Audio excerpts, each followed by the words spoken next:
Samantala, kakaunting supply ng isda nararanasan daw sa Bagsakan Market ng Dagupan City dahil sa alaal o nip tide. May live report si Jasmine Gabriel Galban. Jasmine? Chris, araw-araw ang paggalaw sa presyo ng bangus, ganun din ang sari-saring isda dito sa Magsaysay Fish Market. Ang dahilan ay ang kakaunting supply ng isda sa ngayon. Kakaunti ang supply ng isda na ibinibenta sa Magsaysay Fish Market na kilalang Bagsakan Market sa Dagupan City. Halos isang linggo na rin daw na nararanasan ang epekto ng alaal o nip tide. Mahal.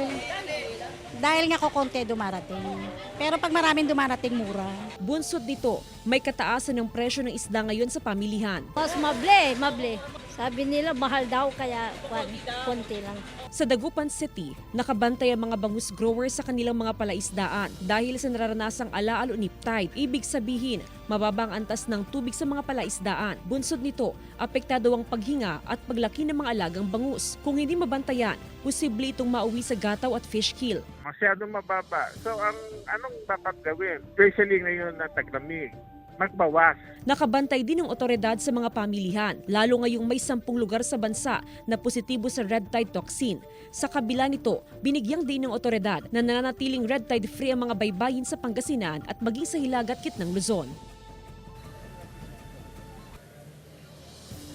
Chris, ngayong araw lang tumaas ng 10 hanggang 20 pesos ang kada kilo sa bangus, habang tumaas naman ng 10 hanggang 15 pesos per kilo sa sari-saring isda. Ang presyo ng bangus sa ngayon ay nasa 150 hanggang 170 pesos kada kilo. Ang talakito ay nasa 250 hanggang 300 pesos kada kilo. Ang barakuda ay nasa 170 pesos kada kilo. Ang orilis naman ay nasa 150 hanggang 180 pesos per kilo. Ang bisugo ay nasa 200 hanggang 250 per kilo. Ang malaga ay nasa 280 hanggang 300 pesos kada kilo, habang ang salmo naman ay nasa 130 hanggang 150 pesos kada kilo. Chris?